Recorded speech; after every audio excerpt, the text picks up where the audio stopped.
Kalyani book के chapter 1 का question number 13 M&N partners है और इनकी कुछ इन्फॉर्मेशन दी है, हमें क्वेश्चन के अकॉर्डिंग आंसर सॉल्व करना है।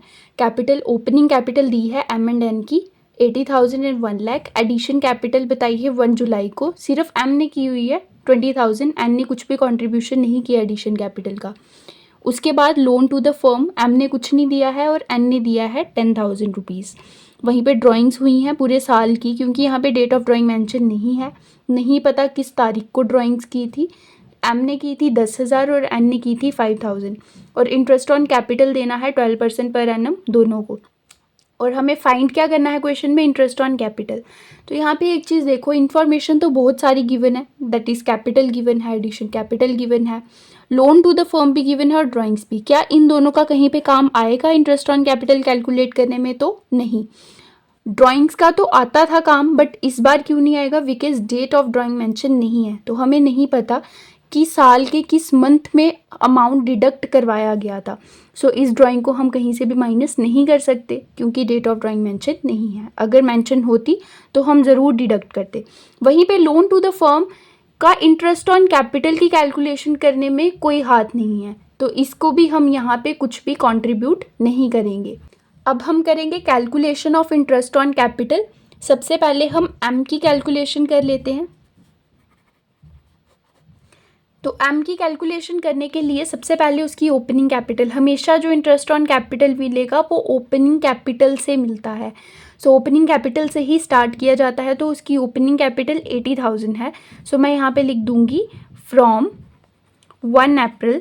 1 अप्रैल के बाद उसने कब कोई अपनी कैपिटल में चेंज लाया? क्वेश्चन में इंफॉर्मेशन गिवन है कि एडिशन कैपिटल हुई है 1 जुलाई को हुई है, और की भी किसने है? M ने की है। तो मैं 1 अप्रैल से लेके 1 जुलाई तक जाऊंगी, टू 1 जुलाई। अब कितने रुपीज़ पे? 1 अप्रैल से देखा जाए तो 1 अप्रैल से 1 जुलाई तक कितना पैसा लगा रहा था? सिर्फ 80,000। अब 1 जुलाई के बाद 20,000 ऐड हुआ था। 1 अप्रैल से लेके आप 1 जुलाई तक 80,000 पे अमाउंट पे इंटरेस्ट दोगे, तो मैं ऑन रुपीज़ 80,000 रुपीज़ पे इंटरेस्ट दे दूंगी। तो 80,000 मल्टीप्लाई कितना इंटरेस्ट देना था? 12%, तो मैंने यहाँ पे 12% का इंटरेस्ट दे दिया। और मल्टीप्लाई करूँगी कितने मंथ तक? तो 1 अप्रैल से लेके 1 जुलाई तक जाओगे तो कितने मंथ होते हैं? अप्रैल का पूरा मंथ गिनोगे, क्योंकि ये 1 अप्रैल था तो पूरा मंथ था इसमें। अप्रैल, मई, जून और जुलाई का फर्स्ट था, तो यानी कि 1 जुलाई को आपने कैपिटल लगाई है न्यू वाली, है ना। तो जो 80,000 लगा रहा था 1 अप्रैल का, वो 1 जुलाई तक लगा रहा। तो यहाँ पे जुलाई का मंथ काउंट नहीं करेंगे, क्योंकि यहाँ पे 1 तारीख है, अभी तक जुलाई का मंथ ख़त्म नहीं होता, जो स्टार्ट ही हुआ था। तो 80,000 को आप कितने पे दोगे? अप्रैल, मई, जून, 3 मंथ्स तक। तो मैं यहाँ पे इसको 3 मंथ तक का अमाउंट पे इंटरेस्ट।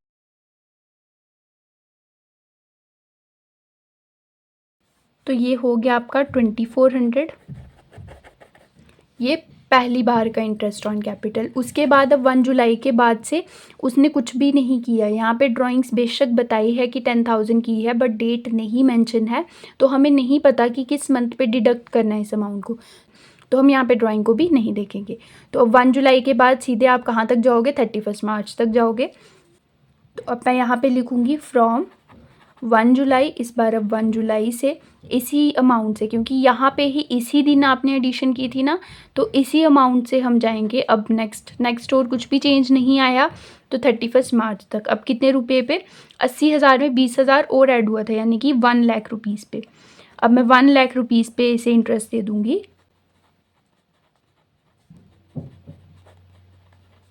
और अब कितने मंथ्स हो गए? 1 जुलाई से। 1 जुलाई को जब 20,000 लाया तो पूरे मंथ के लिए 20,000 आया। सो जुलाई भी ऐड होगा। जुलाई, अगस्त, सितंबर, अक्टूबर, नवंबर, दिसंबर, जैन, फेब एंड मार्च पूरा।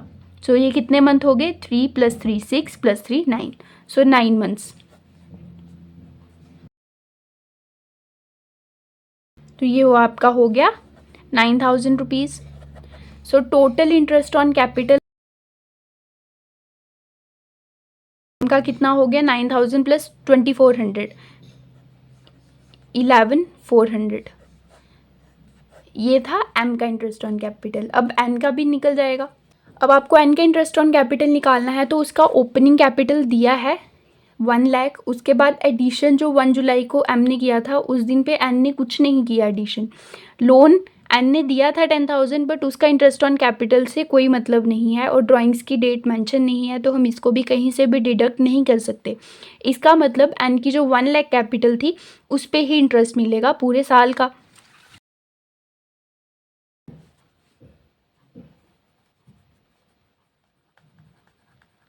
तो अब मैं एन को 1 अप्रैल से लेकर 31 मार्च तक 1 लाख रुपीज़ पे इंटरेस्ट दे दूंगी।